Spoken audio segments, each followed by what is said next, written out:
Sin lugar a dudas, hermanos, uno de los problemas más terribles en nuestra sociedad son las extorsiones que vivimos día con día. Antes era solo en la ciudad capital, ahora podríamos decir que casi que es una pandemia en todo Guatemala. Es como un cáncer que sofoca la economía de nuestro país. Desde grandes empresas hasta pequeñas tortillerías sufren los embates de las extorsiones, que muchas de ellas son dirigidas desde la cárcel para quitarle el dinero a las personas trabajadoras, personas que se ganan el pan honradamente. Sin lugar a dudas, este es uno de los males más difíciles, más terribles de nuestra sociedad. Yo le pregunto esta mañana, si usted fuera diputado del Congreso de la República y pudiera emitir alguna ley en cuanto a los cobradores de impuesto, contra los extorsionadores, una ley que realmente pudiera escarmentar a estas personas, ¿qué pena pediría para ellos? ¿50 años de cárcel? ¿Cadena perpetua? ¿O pena capital? Si usted fuera quien tuviera la oportunidad de decidir, ¿qué haría? Bueno, Jesús tuvo sus propios extorsionadores en su tiempo. Y la pregunta es, ¿qué hizo Jesús con uno de ellos? Bueno, con varios, pero hoy vamos a ver uno específicamente. Y uno jamás pensaría que Jesús llamaría a su equipo específicamente a uno de estos extorsionadores del primer siglo, conocidos como los publicanos. Y de eso habla nuestro pasaje. Por eso el tema de esta mañana es el llamado de Mateo, una elección escandalosa. O sea, si pudiéramos entender el contexto de quién era Mateo, qué era lo que hacía. Hermanos, esto es fuera de serie, esto es algo chocante, algo incómodo. Pero sí, ocurrió, y es lo que vemos en el pasaje de Marcos que nos corresponde estudiar en esta sección. Veamos entonces el primer versículo que nos toca esta mañana, versículo 13. Después volvió a salir al mar. Dicen que en el mar la vida es más sabrosa. ¿Han escuchado ustedes eso? Pero Jesús no salía al mar a irse de vacaciones, a irse de pesca. Jesús iba al mar porque eran los centros comerciales de aquel entonces, era donde la gente estaba congregada. Jesús no iba al mar a pescar peces, iba a pescar personas. Jesús estaba donde las personas estaban. Es más, el evangelio en acción que encontramos en Marcos, es muy difícil encontrar a Jesús en una sinagoga, siempre está a la orilla del mar, siempre está a la orilla del lago, en Capernaum, buscando a las personas. Y toda la gente venía a él y les enseñaba. En este punto del Evangelio de Marcos, Jesús es el personaje más famoso de Capernaum, de toda Galilea. En este punto, todo mundo quiere estar con Jesús. En este punto. A medida que avanzamos en Marcos 3, Marcos 4, Marcos 5, la multitud empieza a alejarse. A medida que vamos llegando a la cruz, muchos empiezan a decir, no, ahí hasta allá ya no llego. Jesús tuvo una popularidad muy grande al inicio de su ministerio, pero no durante ni al final. Y en este capítulo todos quieren estar con él. Y el versículo dice que Jesús se dedicaba, dice el texto una vez más, a enseñar. Hermanos, el ministerio primario de Jesús fue enseñar la palabra. En la sección anterior que estudiamos del paralítico, Jesús estaba en esa casa enseñando la Escritura. Y cuando él arrancó su ministerio, vimos en el capítulo 1, se dedicó a predicar el evangelio del reino de Dios. Esa fue su labor principal. De hecho, en el capítulo 1 vimos que él dijo, para esto he venido, para predicar. Y es en este contexto que se va a dar la elección inesperada, la elección más escandalosa. Ya ha llamado a 4 discípulos que serían sus apóstoles: Andrés, Pedro, Jacobo y Juan. Ahora viene el quinto. ¿Quién es ese quinto? Bueno, aquí está, versículo 14. Y al pasar, estando allí cientos de personas, siempre recuerden eso, había multitud de personas allí. Y al pasar, vio a Leví, hijo de Alfeo, sentado al banco de los tributos públicos. Y esto es importante, estos detalles. Y le dijo, sígueme. Hermanos, este Leví estaba sentado al banco de los tributos públicos porque era un cobrador de impuestos. ¿Qué eran los cobradores de impuestos? También llamados publicanos. Bueno, el Imperio Romano había conquistado Israel y a partir de los 12 años todo judío tenía que pagar una serie de impuestos por las ventas que tenían de pescado, pero no solamente por las ventas de pescado, que era parte del comercio más conocido de la época, sino también por vivienda, también por alimentación, también por su trabajo, también si tenía jornaleros. El Imperio Romano había diseñado una serie de mecanismos para que todo ciudadano judío a partir de los 12 años tuviese que estar pagando impuestos. Pero muy inteligentemente el Imperio Romano contrataba a los mismos judíos para cobrarle a sus hermanos los judíos. Por eso los publicanos eran vistos como traidores a la patria. Le habían vendido su alma al enemigo, le habían vendido su alma a los romanos. Pero como no había un sistema tributario como el que hoy nosotros tenemos, y ojo que una cosa es pagar los impuestos a nuestro propio país, porque los judíos pagaban impuestos a Israel, pero ahora aparte tenían que pagar impuestos a Roma. Es decir, ellos estaban llenos de impuestos. Pero como no tenían un sistema tributario, digamos, bueno, no es que el nuestro sea ordenado, pero intenta ser ordenado, pero intentaban, digamos, de manera subjetiva, porque ¿saben cómo era la manera de cobrar? Cada publicano, cada cobrador de impuestos se hacía acompañar de guardias romanos que llevaban en su cintura una espada. Y entonces era el publicano, el cobrador de impuestos, quien decidía, tú estás vendiendo 150 manzanas al mes. Y él decía, no, yo no estoy vendiendo eso, yo vendo 50. No, tú vendes 150, así es que tu cuota mensual es esto. Y aquí es donde se empezaba a mover un negocio.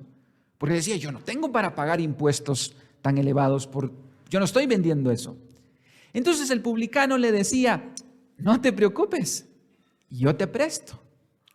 Entonces, los publicanos no solo eran una especie de fiscales tributarios, sino también unos prestamistas que cobraban grandes cantidades de intereses. Era una especie de colombianos, ¿verdad?, que prestan dinero y vienen y van, ¿verdad? Entonces, hermanos, ya ustedes pueden empezar a ver el terrible sistema de corrupción. Hermanos, si hay corrupción hoy, que tenemos controles, que tenemos facturas, en aquel entonces había una corrupción tan grande que los publicanos eran despreciados ¿Usted se imagina el gozo con que los israelitas le pagaban sus impuestos a estos publicanos? Los despreciaban, los veían como traidores a la patria, como miserables. Y hermanos, muchos de ellos hacían negocio con las necesidades de los demás. Pero el ser publicano no solamente traía un repudio social como a los extorsionadores de hoy día, estos eran los extorsionadores de aquel entonces, sino también religiosamente los judíos habían expulsado a todos los publicanos de la sinagoga. Es decir, un publicano no podía entrar en el templo, número 1. 2, no podía ofrecer ofrenda económica. Ellos veían el dinero de los publicanos como maldito. Eso significa también que los publicanos no podían ofrecer sacrificio por sus pecados. Perdían todo contacto con Dios. La Mishnah, que es la primer colección escrita de la tradición oral de los judíos, ellos tenían una tradición oral que empezaron a escribirla, ponía a los publicanos a la par de los homicidas, a la par de los adúlteros, a la par de los ladrones. Y cualquier judío piadoso que le mentía a un publicano no le era tomada como falta. El concepto más claro para hablar de un publicano en el siglo I era un leproso social. Era repudiado por la sociedad, se le miraba como miserable, parásito social. ¿Usted sabe qué es un parásito? Un parásito es un organismo que vive de otros, ¿verdad? Ese era el concepto, hermanos, para entender el contexto de esto. Así es que entonces este versículo 14 nos pone ya, después de analizar esto, en contexto de que Jesús va por la calle y se topan dos tipos de personas en este versículo 14. De un lado de la calle va Jesús, el hombre más piadoso, más noble, más santo, más correcto. Todo mundo quiere estar con Jesús, el hombre más famoso del primer siglo. Y del otro lado está Leví. Del otro lado de la calle está Leví, totalmente lo contrario, el hombre más repudiado, asqueroso, traidor, hipócrita del siglo I. Nadie quería ser un amigo de publicano. Estaba al nivel de las prostitutas, de los ladrones, de los homicidas. Eran avaros, tenían mucho dinero con el dinero del pueblo. Jesús de un lado de la calle y este publicano del otro lado de la calle. Y Jesús, de todas las personas que estaban a la orilla del lago en aquel momento, vio a Leví. A Leví. ¿Usted se imagina? Y cuando vio a Leví,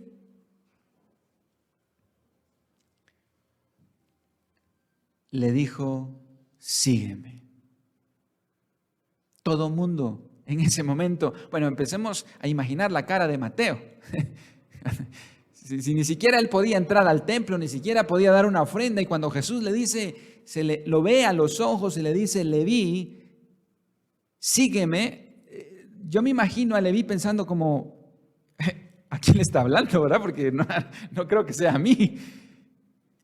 Y cuando Leví se cerciora así, también me imagino la cara de Pedro. ¿No es cierto? Porque Pedro odiaba a los publicanos, por supuesto que sí, todo judío odiaba a los extorsionadores de su época. Y Pedro quizás en ese momento está pensando, ¿qué? O sea, Jesús acaba de llamar a 4 pescadores, hombres pues trabajadores, hombres pues tenían, digamos, una buena reputación ante la sociedad, pues eran los hijos de don Zebedeo, don Juan, don Jacobo, cierto que tenían un carácter explosivo, pero eran aceptables ante la sociedad. Pero cuando Pedro ve que Jesús le dice a Mateo, el traidor a la patria, Mateo, sígueme, yo pienso que Pedro empezó a orar, ojalá que diga que no, ojalá que diga que no. O en ese momento pudo haber dicho, Jesús, discúlpame, pero no, por favor, yo no puedo trabajar con una persona que ha sido... Porque Pedro le pagaba impuestos a Mateo, por cierto, porque Pedro era pescador. Así es que muchos de ellos podrían haber dicho en ese momento, ¿qué? O sea, ni Mateo se lo creía. Pero Jesús siempre sorprende.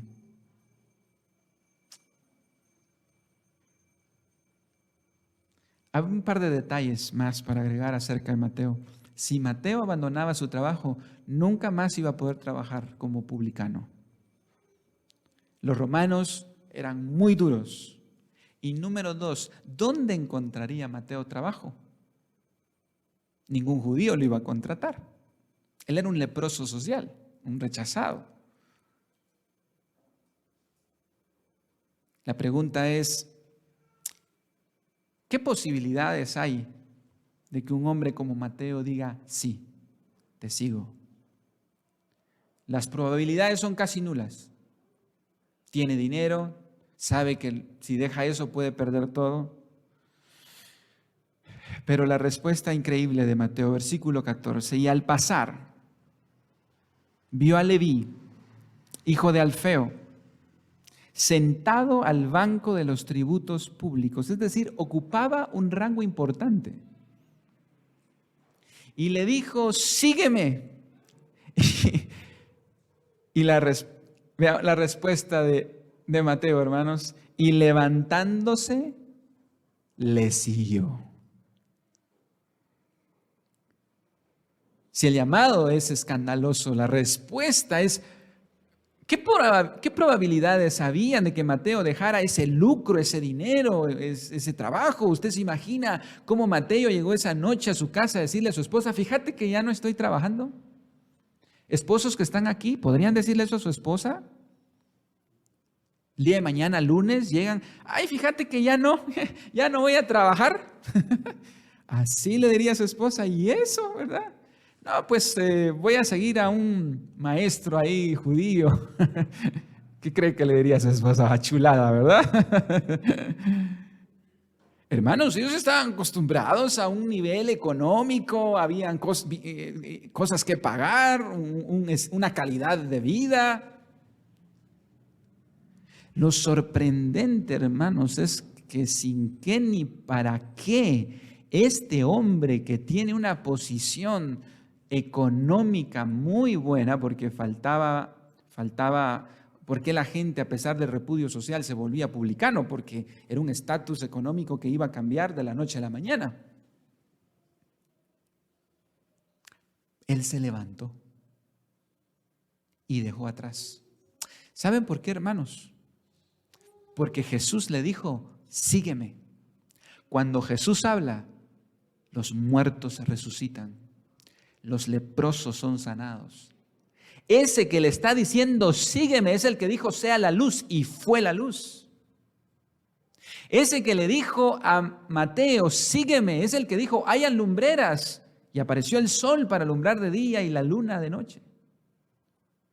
El llamado irresistible. Hermanos, cuando Jesús habla, los Lázaros, los muertos en sus delitos y pecados, por más pecado, por más leproso social que sea, por más perdido en el vicio, en las drogas, en el adulterio, donde sea que esté, cuando Jesús dice, Lázaro, levántate, Lázaro se levanta. Ese es el poder regenerador, creativo de Dios. Hermano, eso sigue pasando hasta el día de hoy. Yo me recuerdo de testimonios de hermanos perdidos en el vicio, tratando de dejarlo, el alcohol, las drogas, y un día escucharon, sígueme. Quizás no lo escucharon con esa palabra, escucharon una predicación y el pastor llamó al arrepentimiento y ellos sintieron que era Dios, y hermanos, hubo un cambio total de la noche a la mañana. Yo conozco personas que han dejado las drogas de la noche a la mañana. por el poder regenerador de Jesús. Ese es el Jesús a quienes servimos. El Evangelio es poder de Dios, no es poder del pastor, no es poder suyo. Cuando el Espíritu Santo toca, hermanos, no hay Mateo que se quede pegado en el banco. Jesús lo va a levantar de allí. Yo conocí, hermanos, médicos, ingenieros en el seminario, barriendo, cortando grama para pagarse sus estudios, que se habían construido todo un reino para sí mismos, paganos, viviendo una vida tan desordenada, pero un día Jesús los llamó, les dijo, sígueme, y cambiaron de vida, dejaron su país, se vinieron a este lugar. ¿Eso qué significa, hermanos? No significa que todos nosotros tenemos que dejar el trabajo para servirle al Señor, pero sí significa que nuestro corazón ya no está ahí, ya no le pertenece al trabajo, ya no es nuestro reino. Mateo había trabajado toda su vida para su reino, su reputación, su trabajo, su casa, sus hijos, su reino. Y por eso la primera petición, las primeras peticiones del Padre Nuestro es: Padre Nuestro, santificado sea tu nombre, venga tu reino. Porque todos tenemos un reino.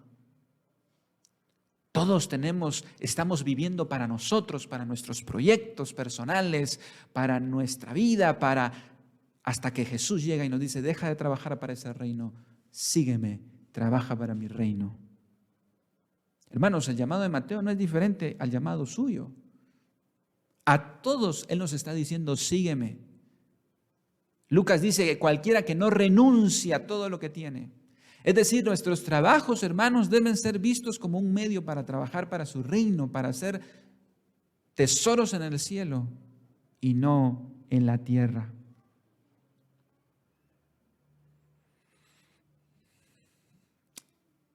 ¿Por qué Leví, hermanos? ¿Por qué Leví? ¿Acaso no habían personas de una reputación, verdad, menos leprosa, digamos, verdad, menos complicada? Porque Dios llama lo vil y lo menospreciado. Porque Él elige a los menos indicados para transformarlos. El corazón de Mateo fue transformado cuando Jesús le dijo: sígueme.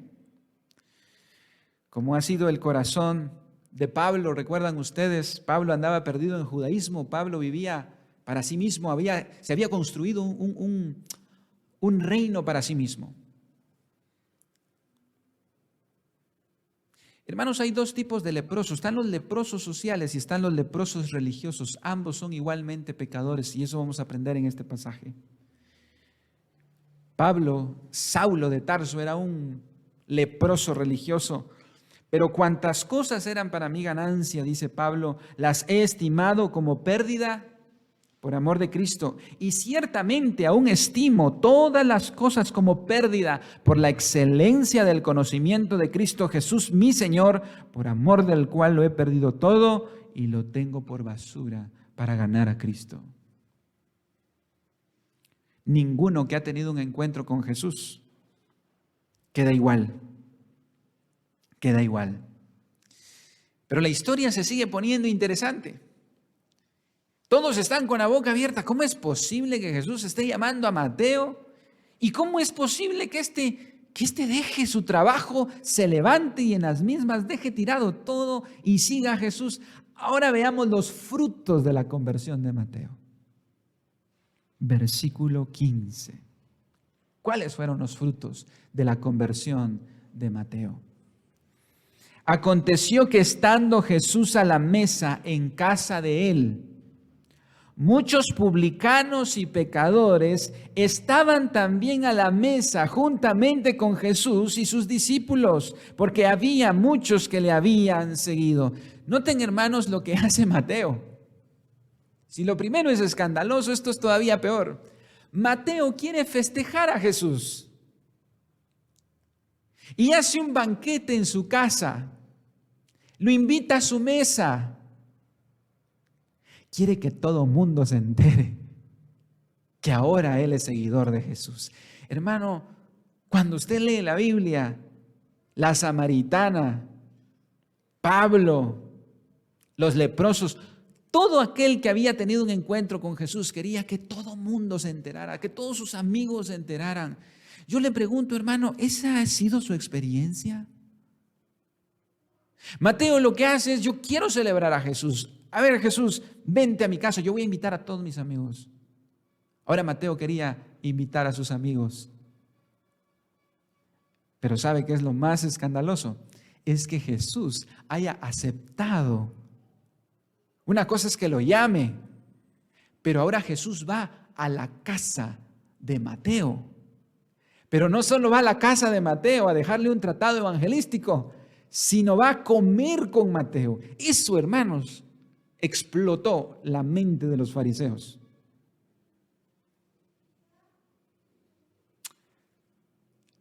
Hermanos, en el Evangelio de Marcos, las pláticas más significativas no se dieron en el templo ni en la sinagoga, sino en la casa de las personas, en la mesa de las personas.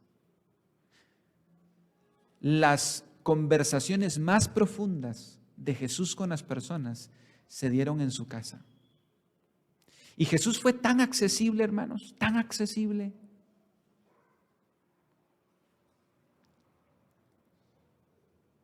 Pregunto, ¿hubiese ido usted a la invitación de un cobrador de impuestos que vive en la verbena? Ay, no, hermano, no, ahí no me meto. La verdad es que... ¿se da cuenta, hermano, lo lejos que estamos nosotros de invitar a Jesús?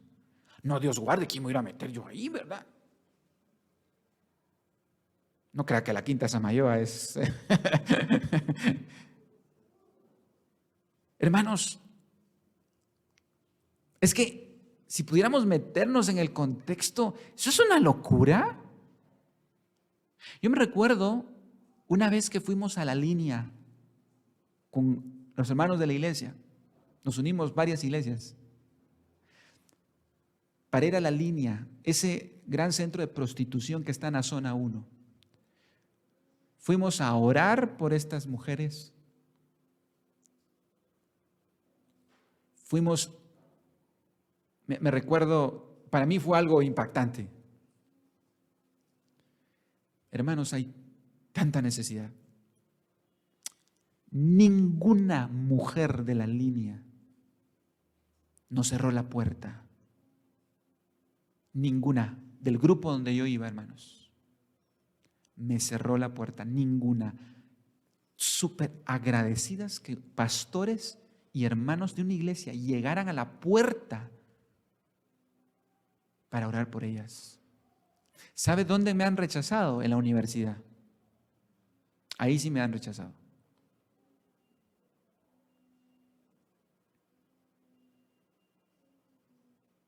Jesús entró en la casa prohibida, con la persona prohibida.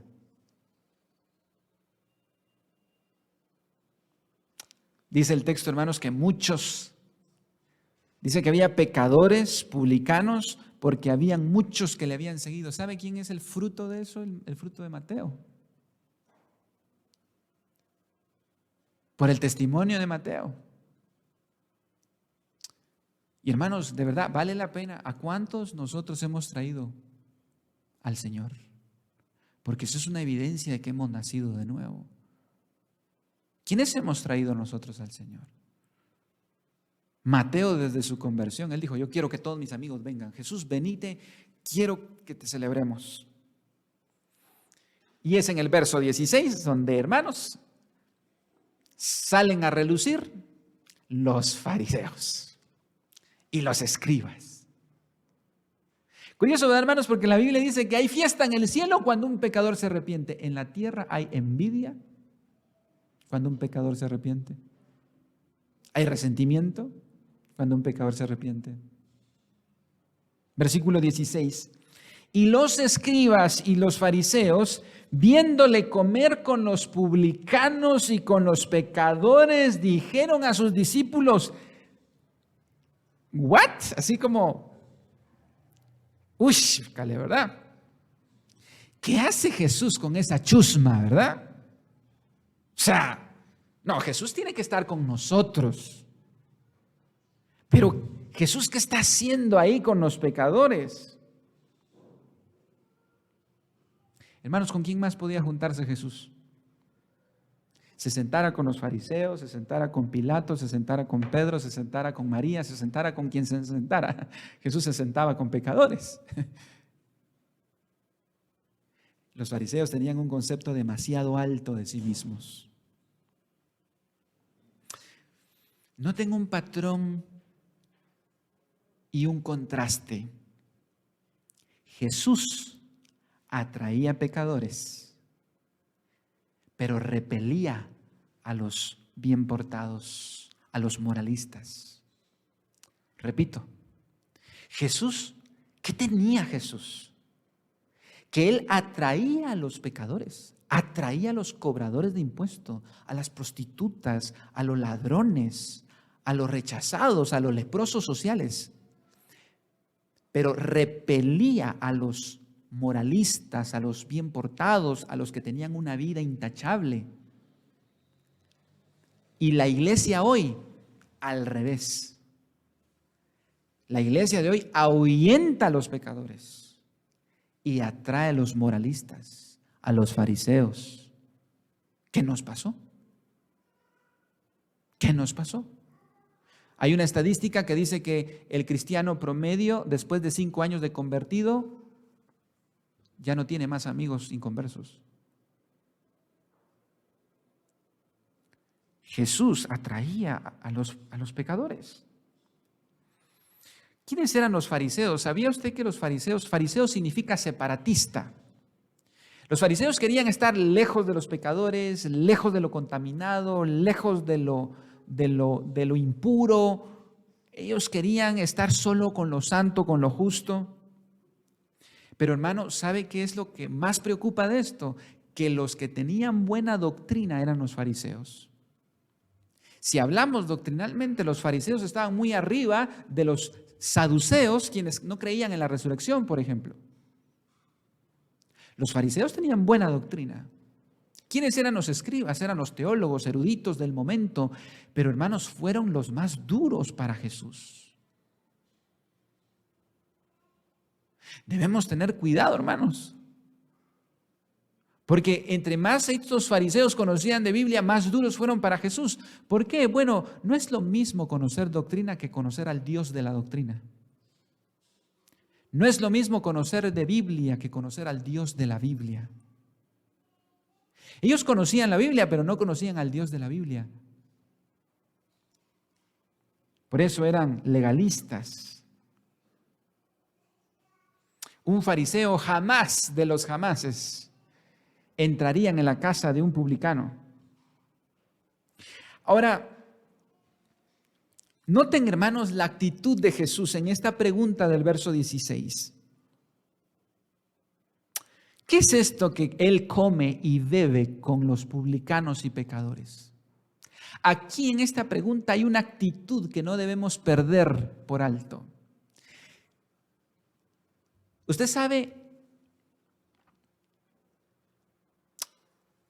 en esta mesa habían publicanos y pecadores. ¿Usted sabe los chistes que se contaron en esa mesa? ¿El vocabulario que se usó en esa mesa? O sea, Jesús no fue y habló con Mateo: mira, Mateo, voy a ir a tu fiesta, pero te encargo ahí el vocabulario, por favor. No quiero cervezas, ¿oíste? Cerveza no quiero ahí sobre la mesa. Yo voy a tu casa, Mateo, pero no. Ahora, Jesús no estaba con una cara de fariseo amargado, así como viéndolos, así como con desprecio, ¿verdad? Así como cuando usted va a una fiesta, ¿verdad? Y mira a todos los inconversos como bichos raros, ¿verdad? Así como, uy, no, uy, esa chusma, ¿verdad? Jesús está ahí, hermanos, con una sonrisa. Está comiendo y bebiendo, y es lo que los fariseos no entienden. Jesús tiene una actitud de hacer sentir bienvenido al pecador. Jesús no se le quedaba viendo de pies a cabeza, ¿verdad? Cuando viene alguien a lo mejor que no tiene un vestuario que a nosotros nos guste, ¿qué hacemos nosotros los cristianos? ¿Será que nuestra cara le da la bienvenida a los pecadores a la iglesia? ¿Y sabe qué dicen cuando vienen los pecadores a la iglesia? Es que se me quedan viendo. ¿Qué pasaría si una prostituta un día entra a la iglesia? Seguramente no va a venir vestida como la Madre Teresa de Calcuta.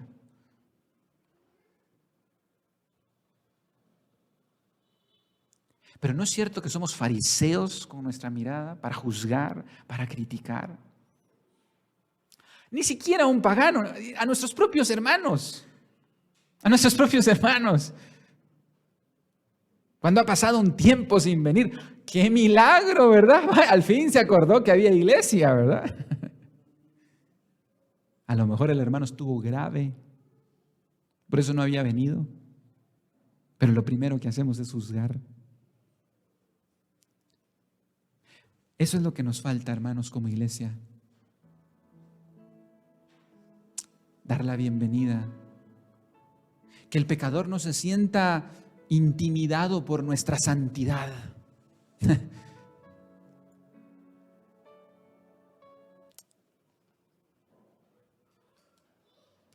Un padre de la iglesia dijo lo siguiente: el culpar a Jesús por juntarse con pecadores sería como culpar a un médico por acercarse al sufrimiento y soportar viles olores para sanar a los enfermos. Jesús no ganaba nada con estar allí, pero sabía que podía darle. Y la respuesta, el último versículo: al oír esto, Jesús les dijo, irónicamente le responden: los sanos no tienen necesidad de médicos, sino los enfermos. No he venido a llamar a justos, sino a pecadores al arrepentimiento. Hermanos, aquí Jesús no es que esté dividiendo la salvación en dos grupos, los que están sanos y los que están enfermos. No. Es una respuesta irónica a los fariseos que se sentían sanos. Lo que Jesús está diciendo aquí es que el primer paso para ser salvo es entender nuestra necesidad de ser salvo. Solo hay dos tipos de personas, hermanos: los que sabemos que estamos enfermos y aquellos que fingen que están bien, pero que en realidad están enfermos. ¿Conoce usted ese tipo de persona que está enferma pero que finge que tiene una vida perfecta? Que finge que todo está bien. Recuerde esto: Jesús no vino por los sanos. A veces nos cuesta reconocer nuestros pecados, nos cuesta reconocer nuestras debilidades, y eso es muy fariseo. Seamos vulnerables. Imagínese usted que al salir de este lugar se acerca una persona y le dice: mira, descubrí la cura contra el cáncer y se ha probado en el 100% de los pacientes que es efectiva.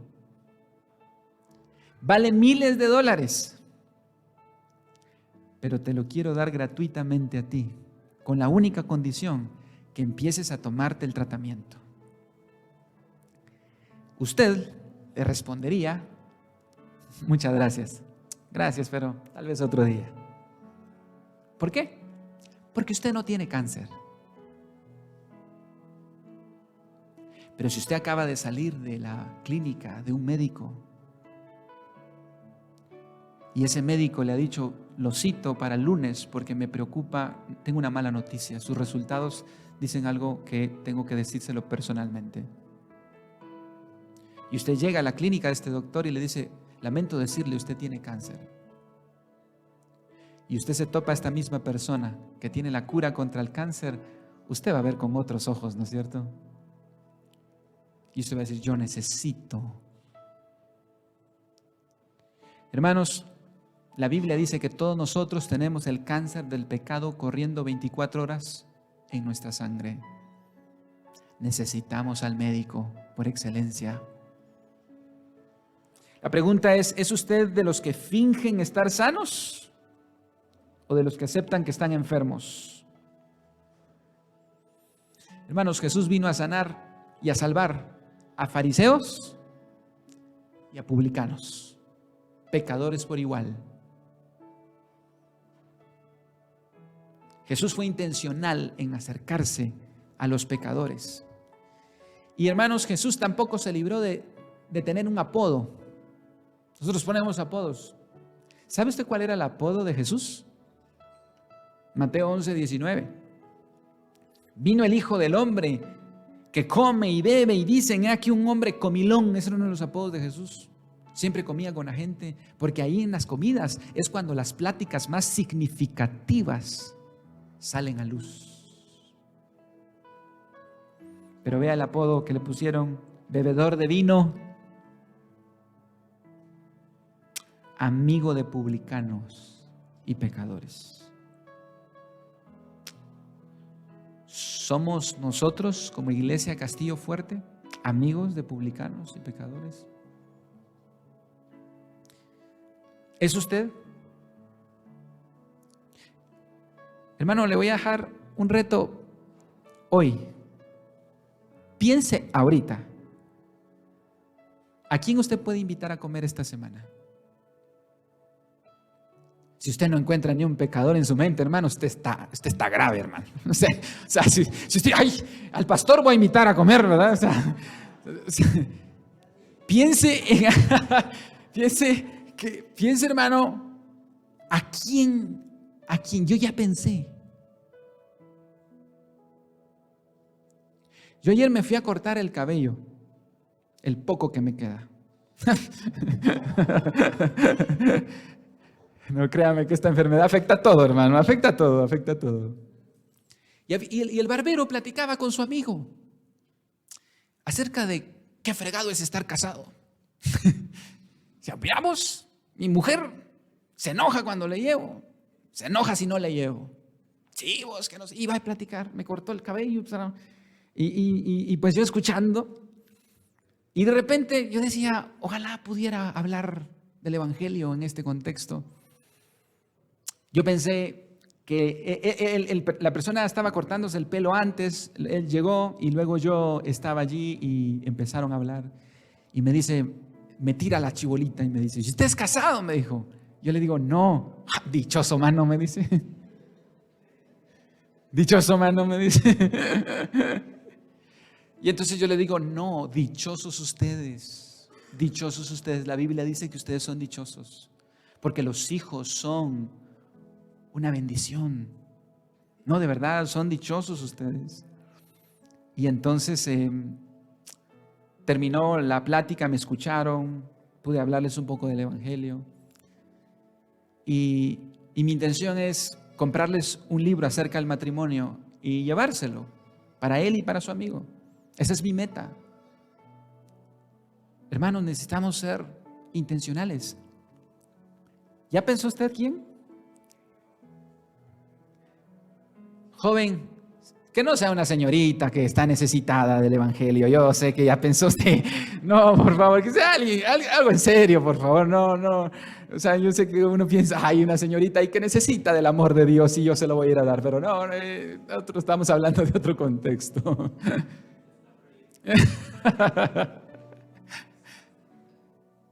Hermano, Jesús fue intencional en asociarse. Ahora, obviamente, hermanos, tenemos que tener cuidado. Yo no estoy diciendo que esto, ¿se acuerda que dice Judas? Tengamos misericordia con temor. Hay personas que por asociarse con los pecadores han terminado lejos del Señor. Hay que hacerlo con temor y temblor y en oración. Yo le animo, hermano, invite esta semana a esta persona que no conoce del Señor. Porque ¿sabe qué, hermano? Con esto voy a ir terminando.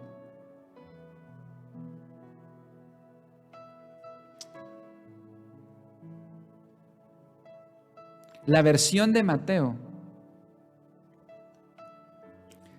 que habla de la conversión de Mateo, de Leví, dice algo serio.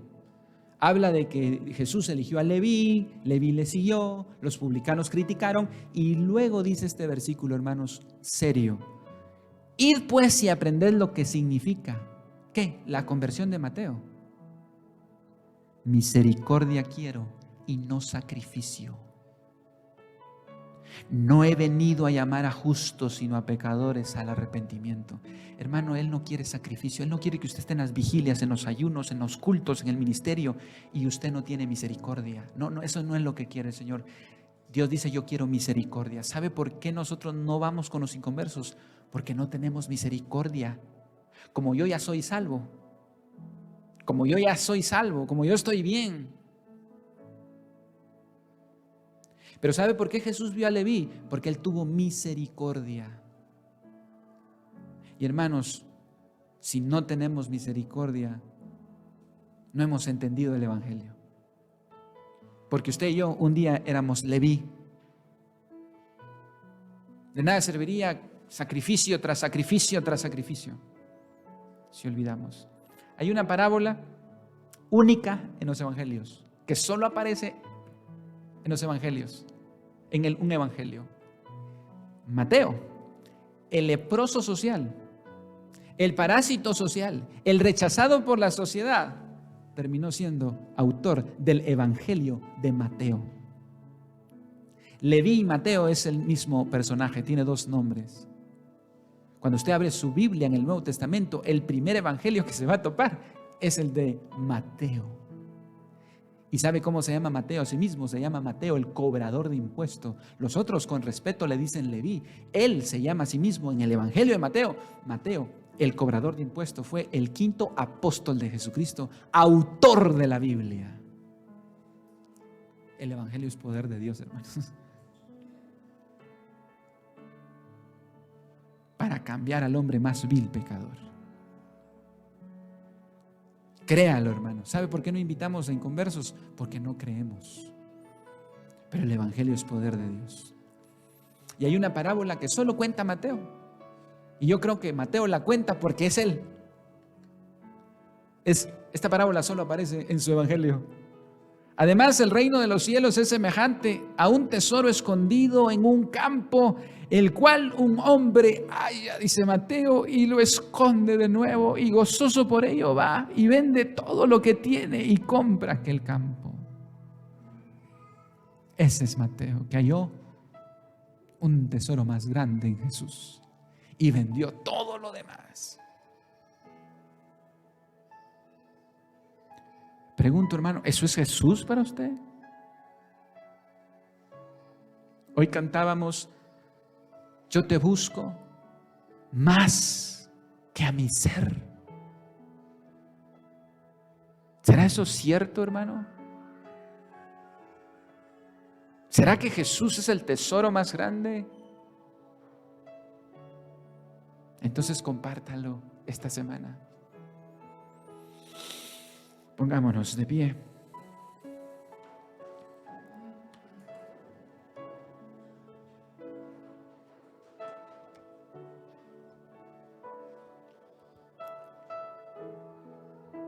Amado Padre, gracias por enviar a Jesús, Señor,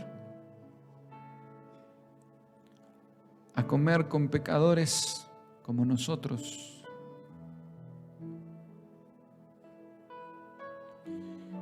Porque de todas las personas que habían en aquella calle, Señor, de Jerusalén, Él vio a Leví sentado en su reino personal.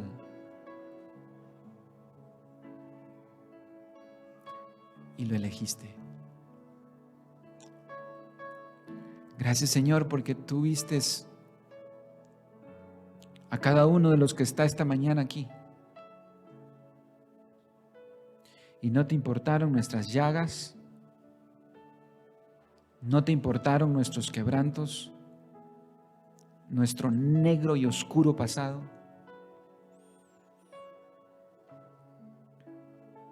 Ayúdanos a imitar a Jesús esta semana, invitando a alguien, Señor, a la mesa.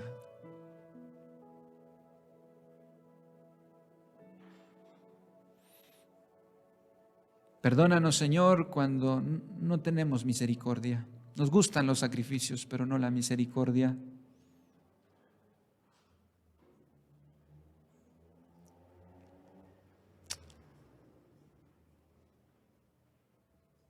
Un día tú nos viste con misericordia, Señor, y ahora quieres que veamos a los demás con misericordia. Señor, yo sé que alguien pensó en alguien en esta mañana. Si cada uno de nosotros, Señor, viera a los Levís y Mateos de su alrededor. Oh Dios, hubieran menos cobradores de impuestos, Señor. Hubieran menos extorsiones, menos homicidas, menos prostitutas.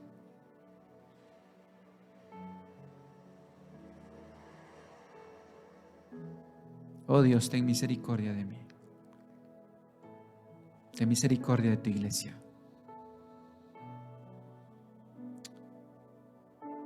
En el nombre de Jesús, oramos. Amén.